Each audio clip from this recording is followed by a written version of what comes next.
Lena, this started this short story. Give us the origin and path to adaptation for this project. Well, I was at a party, Hollywood Reporter party, celebrating my love. She was on 35 Under 35, and chilling. James Frey walks up to me. He says he has an idea for a movie that he can't write. He's like, two black man, black woman on the first date. On their way home, get pulled over by a police officer. Things escalate. They kill him in self-defense. Get in the car and go. I was like, "You're right. You can't write that." I can. And so I said, and he said he like had an outline and a title. I said, I don't want the outline. I don't want the title. I just need that seed. And obviously, like, I'm a fair person. I want to give credit where credit is due. So I was like, yo, we'll share like story by credit, but like I want to take that and like go write a script. He was like, have at it.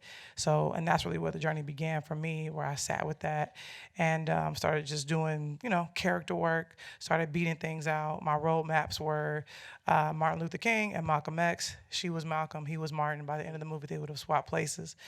And really also wanted to break convention. Obviously, yes, Thelma and Louise is a really cool movie and somewhat of inspiration, but I didn't want a Harvey Keitel in this movie. And I didn't want the sympathetic cop that has to, he looks at the criminal who he has to bring to justice or whatever. I was like, nah, I don't want that. I want to just stay with these characters.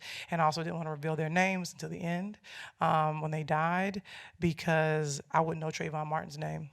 If a vigilante hadn't killed him, I wouldn't know Mike Brown's name, I wouldn't know Eric Garner's name, Sandra Bland's name, and so on and so on. So that was the thing, is that you don't know our names until someone kills us. But also it was the thing I was playing with in terms of when as a writer, I just hated writing names into dialogue anyway, because I was like, you don't usually do that. So that's really where it all began. I just kind of like started writing and just pouring all my shit onto my laptop, and then Queen and Slim sort of came out of that. What drew you to this feature? And a first feature First and for you, foremost, right? also producers here, Lena and Everybody. also. So I'd been for years. I'm also Melina's manager. For years on a hunt for Melina's first movie. It was a very tough task. It got sent all kinds of scripts from every corner of Hollywood. There were a lot of ideas out there of what everyone had an expectation of what Melina's first movie would be, and no one really understood. What we were looking for was something contemporary, something grounded, something real, something that was speaking to the day that we're living in, the times that we're living in. And we were getting sent, another period slave story, another, or a musical biopic, or dance, Step Up 9, just all and people thought because Melina came from music videos that, music, and Melina was always very specific about, there are musical stories that Melina wants to tell, but they are few and far between, and, we were looking for something that was contemporary, grounded, artful, but also, could speak to the masses.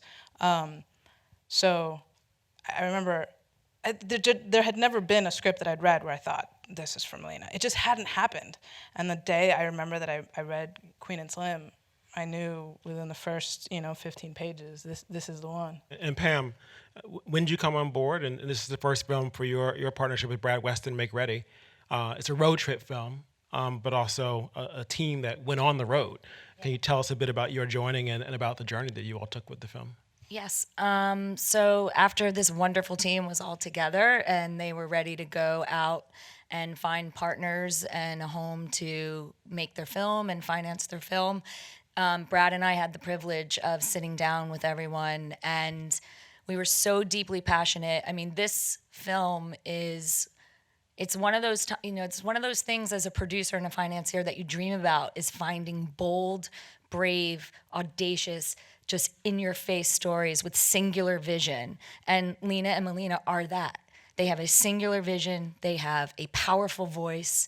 They are two of the most extraordinary women I've ever had the privilege of working with. And I think for Brad and I, starting our new company, this is everything, for us. It's all about giving people support and allowing people to have their vision and to create their vision without feeling like they can't speak their truth. And that is really what Brad and I believe in as patrons of the arts, as producers, as something, you know, just our whole career. Brad and I have been together a really long time in very different iterations of our lives, both at big studios and a small studio at New Regency, you know, where we did The Revenant and Birdman and 12 Years a Slave. But, you know, for us, Make Ready was a chance for us to be brave and for us to be on our own and for us to give the opportunity to a new voice, a new generation, and just really be supporters of the arts. And this film, Queen and Slim, is 100% that, and everything we believe and stand for. Melina, first feature. Yes. It's a film, but it's also a photo essay, a journal, a tribute piece. How do you approach this? Lena comes to you with a project. How do you take it on? You know, I approach every project I do kind of like a thesis. You know, I'm very much a student, and I believe in educating yourself about craft and history and time and place and character.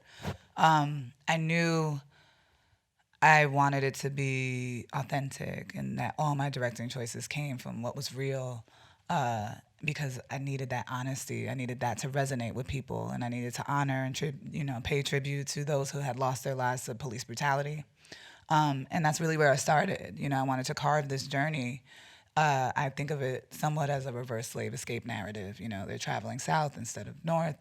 And there's a real connection. I think you can see the history of our Black people really weave through every frame and every word and dialogue. And it was this meditation on Blackness. And so I started with our culture. You know, and I really wanted to show the diversity of who we are as a people, our voices, and how we take space, how we inhabit the world, and how we live in this country. I knew I wanted to start in somewhere that was cold, that felt like they were disconnected in terms of their relationship. And as their relationship warmed up, we would travel south and feel the richness of the landscape kind of inform their connection. I had a connection to Cleveland because of I had been there. I had shot there before, and I thought it really resonated because it was the last stop on the Underground Railroad before slaves would get to Canada. And I thought historically and metaphorically it had this real parallel. It was also where Tamir Rice was killed. And they still have the death penalty. So what Lena had written that into the script, it was honest, it was true. And so I pushed to start there. And then we went to New Orleans. I love that city, and I thought it has a diversity of us. And it showcases that. And so we moved to New Orleans, and we shot primarily in and around New Orleans. And then we shot in Mississippi. It's supposed to be Florida. But I really wanted to create this like very authentic Black odyssey and base all my choices in that. And Daniel, so when did you come to the project? When did you get the script in sort of this order of magic coming together, and what grabbed you? I got the script. I sat down with Lena very early on, and she sent me the first draft. I think she just finished it, and it was just like as a fan, I'd loved her pilot of The Shire, and I was just a fan of her work. I thought she was really special, and she sent me the script, and then it usually takes me 4 hours to read the script, just an hour. Page turner, page turner, page turner, page turner. I was like, whoa, what is going on here? And it kind of was a similar feeling how I felt when I first read Get Out. It was the kind of so unapologetic, so kind of like, can you make this? And also, why didn't anyone think of this before? Like, it's kind of like it had that element about it seemed so obvious. Do you know what I'm saying? And so I kind of hit up Lena. And I've never done this, and I still haven't ever done this. This is the only time I've ever done it in my life, and I said, I want to play Slim. Oh. And I was just like, and then she was like, wait, hold on, Melina has to read it. And I kind of like, cool, I'll wait it out. And I sat down with Melina. We were supposed to have a coffee, and then we kind of just connected. But for me, it's all about things feeling organic. Do you know what I'm saying? I think if the want to work together is a two-way street, a different you shows up. Do you know what I'm saying? So if I felt that these incredible women weren't really feeling me, I wouldn't want to intrude, because I just want it to be the best version of this film. Do you know what I'm saying? And they were the ones that were steering that ship, and I want to feel supportive in that. Do you know what I'm saysaying? How different did this feel, just for everybody? How different did it feel on set? What kind of environment did you all create to make this a different experience and not just a different film? I mean, I think the reason why I felt instinctively different for me was because we had complete autonomy. We refused to give the project to any studio that wouldn't give us final cut. And Universal, and Donna Langley and everyone agreed that was what was necessary for this film to really hit you in your soul and be an experience. And so that was the biggest thing. And I think we just really we felt empowered, I think, to like do whatever we need to do, even with the marketing stuff. So that was what was so unique about it. It was like the first time we were like, oh, we're in charge, like for real. Yeah, I believe, Lena and I both know our worth. We know the value of our culture and our stories. We know how they've been mistranslated and appropriated, and we're really protective of that. And we wanted to give you this story from an unfiltered lens without the white gaze. And teaming up with Make Ready, who are very supportive and empowering to creators to speak their truth. Like Pam said, that was really important, that we had that control of our narrative, and that's even in the marketing of this film. It speaks to us, it speaks to our culture. We have collaborated with so many different Black artists. It feels like a community comes together to support. It even felt like that. We had our premiere the other day, and all these amazing, it was family. It was the only family. time 2 Chainz and Natalie Portman were the same. And Rihanna and Beyonce, it was like, it's nuts. So I think that space and that freedom to create something that's completely unfiltered and you have the control of as a filmmaker is what felt different for us. And also that it was me and Lena at the helm, like this amazing sisterhood, this partnership that we were supported by everybody, our amazing cast and crew.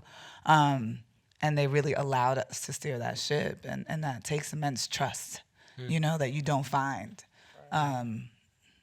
really anywhere, I think, in this industry. Yeah, and it was in our native tongue. That was the thing. Because we've been watching movies. I watch movies, man. Movies are a part, they're woven into the fabric of our lives. They tell us who we are. And we know who white people are. Because that really has been, like, and I'm a person who's such a student of it. Like, I have, like, if you look at my arm, it's all Wizard of Oz. That is my movie Bible. Like Judy Garland was right here. You know what I mean? Scarecrow, Timmy. Like, that's my Bible. That's my motto. It's like, whatever we're looking for, it's already, if it ain't in our backyard, we don't need it. That is there. So I've learned the language. I know that language very well, all about Eve. Like, what I'm saying? All these, like Casablanca, I know the language. But there's a language that we speak as well. We have a language as well. We also have a broken English. And that's what I wanted to be on the screen. And so I'm really honored to be in this building because I hope that we can also honor our language as well, our narrative too. It's important that we be here as well because we also are woven into the fabric of America, Academy, Queen and Slim. Thank you. Thank Thank you.